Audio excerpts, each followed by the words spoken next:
¿Cómo están, queridos estudiantes? Bienvenidos al curso de Historia Universal.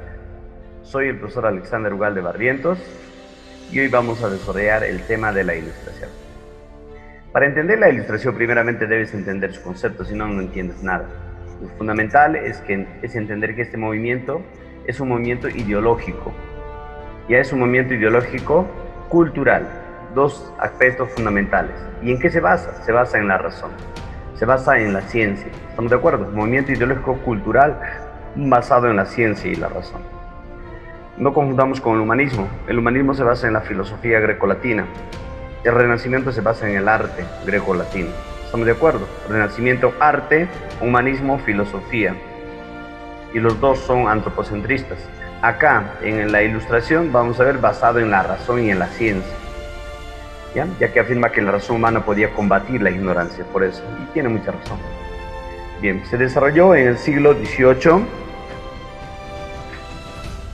Se desarrolló en el siglo XVIII, motivo por el cual es conocido a este siglo como el siglo de las luces. No olvidemos, le denominan siglo de las luces al siglo XVIII, ¿ok? Le denominan siglo XVIII. Le denomina siglo XVIII, perdón, el siglo de las luces al siglo XVIII, muy bien. Ahora, aparte de ello, vamos a ver que la expresión estética de este movimiento intelectual se denominará neoclasicismo para muchos, destruyendo las bases ideológicas de las monarquías absolutistas de esa época. No olvidemos que la ilustración se opuso a la monarquía, se opuso al absolutismo y estuvo a favor del capitalismo, ¿ya? En el siglo XVIII, apareció en Europa una pléyade de filósofos y economistas. Los filósofos criticaron la desigualdad social, la monarquía absolutista, la intolerancia religiosa y la censura para las manifestaciones intelectuales, y propugnaron nuevas formas de organización social política. Fueron pues críticos y reformadores políticos sociales. Los principales de ellos fueron los franceses Montesquieu, Voltaire, Rousseau. ¿Ok? Bueno, en lo que respecta a los economistas analizaron los problemas de la riqueza, de la producción, del trabajo, del intercambio de los impuestos. ¿Ya? Hostigaron en modo especial el sistema económico mercantilista, basado en la reglamentación y el prohibicionalismo, ¿no? Así como el régimen financiero vigente que existía en la clase privilegiada. Pues lo que quiere decir es que acá el mercantilismo de alguna manera va a ir desarrollando una nueva percepción en relación al manejo económico que tenía, se podría decir, el absolutismo, y tenía un manejo feudal, y eso lo vamos a analizar en breves instantes. Bien, ahora aparte de ello es importante el pensar de la filosofía de esa época. Las nuevas ideas nacieron en Inglaterra. Yo no estoy diciendo que la ilustración nació en Inglaterra, señores. Las nuevas ideas he dicho. Porque la ilustración nació en Francia. Así que vamos a anotar en algún lugar, por favor, cuna de la ilustración, Francia, anotamos, ¿ya? Cuna de la ilustración, Francia. Es importante que anotemos. ¿Se entiende? Entonces, la cuna de la ilustración es Francia. ¿Se entiende? Ahora tenemos que entender que la ilustración nació obviamente como de las nuevas ideas que se habían dado en Inglaterra, en la Revolución Gloriosa, en el año de 1688, que ahí hicimos anteriormente nosotros. Y saben que el padre de lo que es las nuevas ideas, o sea, del empirismo, es John Locke, o también en español Juan Locke, como está ahí. ¿Ok? Muy bien. Entonces, secretario de Lord, vamos a ver también, él era secretario de Lord Sharperu y también fundador del partido Whig. Pero lo más importante será, pues, padre del empirismo y su partido Whig, nada más, ¿ya? Continuemos. Hasta ahí. Un pequeño resumen para ustedes, ¿ya? Pregunta para ustedes. ¿Dónde nació la ilustración? Aceleramos. En Francia. Francia. Muy bien. ¿Dónde nació el empirismo? Inglaterra. Inglaterra, muy bien. Al empirismo también se le conoce como las nuevas Ideas. Muy bien. Padre del empirismo, Juan Locke. Entonces, hasta ahí creo que ya hemos entendido. No nos olvidemos que el siglo de las luces es el siglo XVIII Y como la ilustración nació en Francia, ¿en qué parte? En lo que era París. Por eso a París le llaman la ciudad de las... ¿Alguien me puede decir? De las luces. Muy bien, excelente. Por eso a París le llaman ciudad de las luces. Muy bien, Alexander ya tiene un buen puntaje. Y todos los que están participando tienen buen puntaje por ese caso, ¿ok? Ahora sí, vamos a empezar con los pensadores. Lo importante es que desarrollemos esto. Avancemos. Montesquieu. Bien, les voy a leer. El barón de Montesquieu recibió una educación básica y estudió la historia y la literatura de la antigüedad. A los 32 años, Montesquieu publicó las Cartas Persas, una obra muy importante, por si acaso, cuando terminen su formación en el colegio, léanlo, en las que criticó con agudeza la institución, las costumbres de su patria. Ok, no se olviden, en las Cartas Persas él critica las instituciones, las costumbres de la monarquía. Muy bien, ahora viajó después por Europa, residió más de 2 años en Inglaterra, específicamente en Londres, donde estudió el sistema gubernativo inglés. Bueno, su obra es El Espíritu y las Leyes, la obra más importante, editada en el año de 1748, de la que se hicieron, como dice, hay 22 ediciones en menos de 2 años. Impresionante, señores, impresionante. Y profesor, El Espíritu de las Leyes, ¿de qué habla? Habla sobre los poderes del Estado. No te olvides, en las Cartas Persas critica las instituciones y costumbres de Francia, y en El Espíritu de las Leyes habla y plantea los 3 poderes del Estado. Habla sobre los 3 poderes del Estado, ¿ok? Así de fácil. Montesquieu se ocupó de la naturaleza, el funcionamiento de las instituciones políticas. Aparte de eso, expuso y criticó las formas de gobierno, afirmando que en todas ellas puede surgir el despotismo como consecuencia de la concentración de poderes. Por eso decía, no es bueno concentrar los poderes. Un rey no puede tener los 3 poderes en su mano, tiene que haber una descentralización. Para eso existe el poder judicial, ejecutivo. Entonces él expone eso de esa manera. Y debemos recalcar algo importante, que los poderes no nacen pues en Inglaterra ni en Francia. Los poderes del Estado ya prácticamente eran aplicados en Grecia.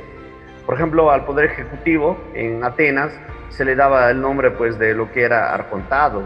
Al poder judicial se le llama areópago. Entonces, si vamos a ver al poder legislativo se le llamaba boule. O sea, ya existía poderes del Estado en Atenas, pero tenían otras denominaciones. ¿Entiendes?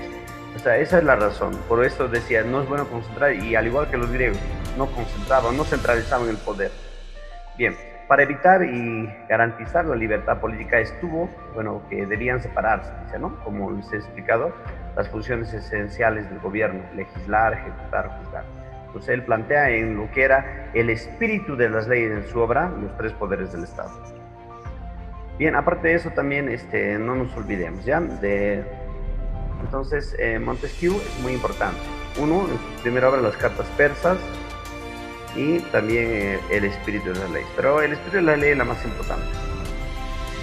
Ahora, Voltaire, su nombre es Francois-Marie Arouet. Francois-Marie, los que quieren pueden anotar para que tengan 20 ya en su examen.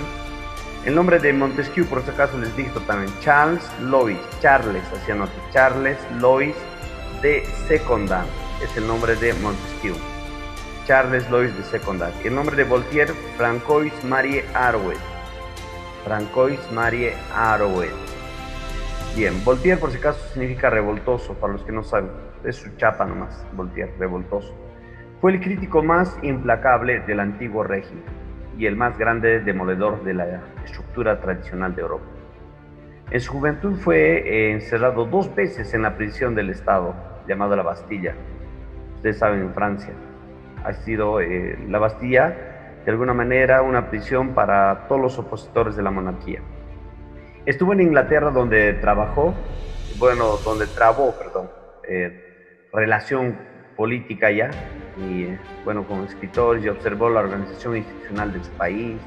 Y vamos a ver también en el año de 1734, al regresar a Francia, publicó las famosas Cartas Filosóficas. Es una carta dirigida a los ingleses, que ha sido considerada, por si acaso, subversiva, y por eso lo han quemado. Si te preguntaran qué obra quemaron de Voltaire, simplemente dices Cartas Filosóficas, porque ese es su nombre. O también algunos la conocen como las Cartas sobre los ingleses, que ha sido considerado subversivo, ¿ok? En las que exponía la teoría de John Locke, y el régimen liberal inglés, atacando en ellas la autoridad absoluta y despótica del rey de Francia, la intolerancia religiosa. Entonces, esta publicación le valió un nuevo proceso y una nueva condena, de la que se salvó huyendo de Francia, porque si no lo iban a matar, esa vez lo asesinaban. Más tarde, Federico II de Prusia lo colmó de honores y a los 60 años de edad se instaló en una magnífica propiedad de Ferney, que era la frontera franco-suiza, donde trabajó por las nuevas ideas. Voltaire reclamaba la supresión de los privilegios, de la censura, de la arbitrariedad, del despotismo, porque ya nadie podía expresar nada, lo asesinaban a cualquier... Tú difundías tus ideas, te mataban, no podías nada, no podías decir nada. Es como si vivieras en la Santa Inquisición. Entonces era partidario de la monarquía, pero limitada en los derechos de los ciudadanos, es decir, en una monarquía republicana. Él decía, muy bien, está bien que haya monarquía, pero que sea una monarquía republicana. Voltaire sostenía que, bueno, la creencia en un Dios animador del mundo y de la naturaleza y de la inmortalidad del alma, y negaba todo lo que no fuera comprensible por la razón. Atacó particularmente a la Iglesia Católica. ¿Ok? Había debatido tremendamente, porque decía que el poder de la Iglesia Católica era simplemente el lucro, y se había hecho ostentosa con la fe del populorum, ¿no?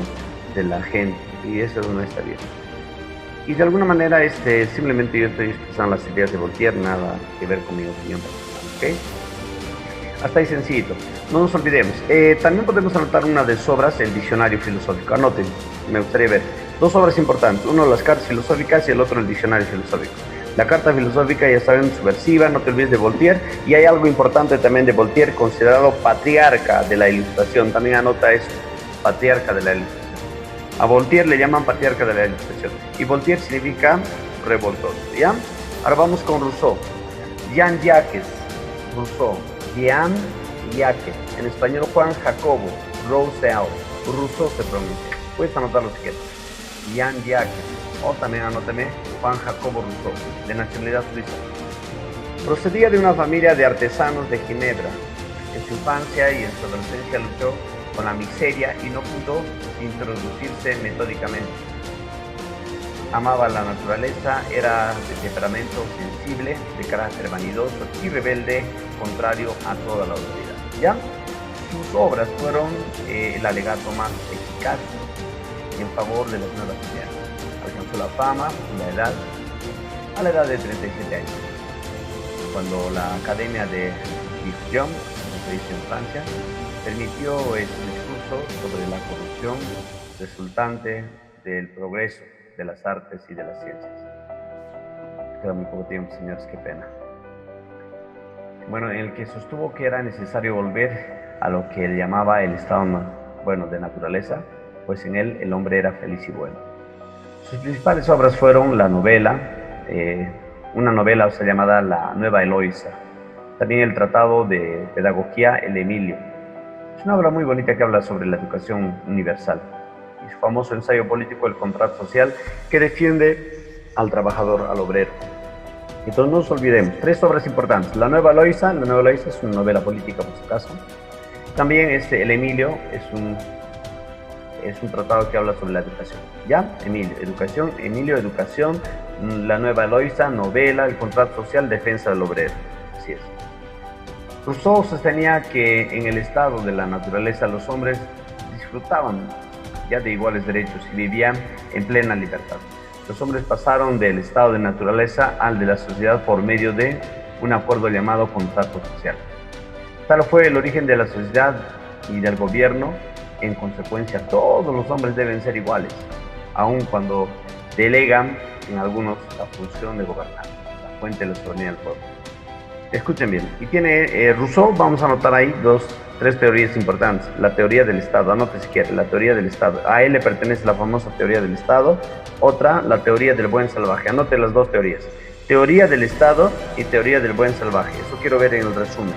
¿Ya? Ahora vamos con el pensamiento económico. Aceleremos, tenemos muy poco tiempo. Pensamiento económico.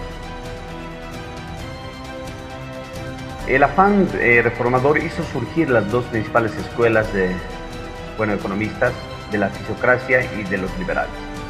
En la fisiocracia vamos a encontrar a Quesnay y Gurnay, ¿ok? Vamos a empezar. Quesnay sostuvo que Dios había establecido leyes naturales perfectas para regular toda la economía, lo que por ello debía disfrutar de libertad. Entonces agregó que la verdadera fuente de la riqueza era la tierra. Para Quesnay, la riqueza está en la tierra, ¿estamos de acuerdo? Y por consiguiente, la única actividad realmente que pueda generar es la agricultura. Para Quesnay, entonces no te olvides, la riqueza está en la tierra y lo único que puede salvar, digamos, a la humanidad es la agricultura, es lo que dice. Ahora Gurnay, es el discípulo de Quesnay, agregó que además de la tierra existían otras importantes fuentes de la riqueza, como la industria. Él decía, no, ¿de qué sirve cultivar la tierra pero si no hay una industria? Tenemos que desarrollar la industria. ¿Estamos de acuerdo? Él no se opone a que la riqueza está en la tierra, sino que hay que agregar, ¿no? Hay que agregar, y esa es la industria. Propugnó la supresión de las coparticipaciones, ¿ya? De los reglamentos para lograr la libertad, la producción, así como la supresión de la prohibición de los monopolios para obtener la libertad de vender y comprar. Su máxima era dejar hacer, dejar pasar. ¿Ok? Dejar hacer, dejar pasar. Así, no te olvides, puedes anotarlo si quieres. Dejar hacer, dejar pasar. Entonces no te olvides. Para Quesnay, simplemente la economía se basa simplemente en la tierra, para Quesnay, en la agricultura. Y para Gurnay dice, no, está bien en la tierra, pero hay que agregar lo que es la industria, industrializar, la única manera. Muy bien. Y su frase, dejar hacer, dejar pasar.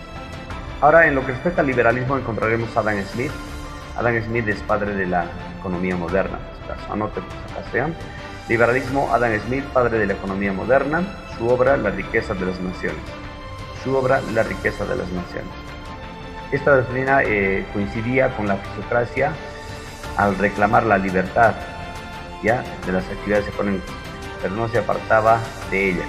Al reconocer, la pareja importancia a la agricultura, la ganadería, la industria, el comercio. Para él, ¿saben qué?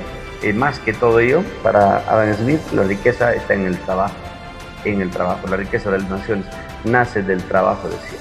El trabajo. Si todos trabajamos, vamos a desarrollar una nación.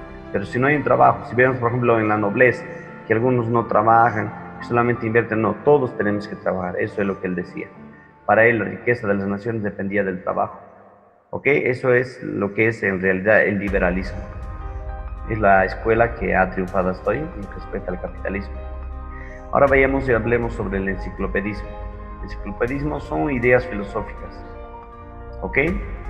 De los economistas que, propagaron no solo por los libros originales de los propios pensadores, sino también por folletos escritos, por la sencillez y vendidos a bajo precio.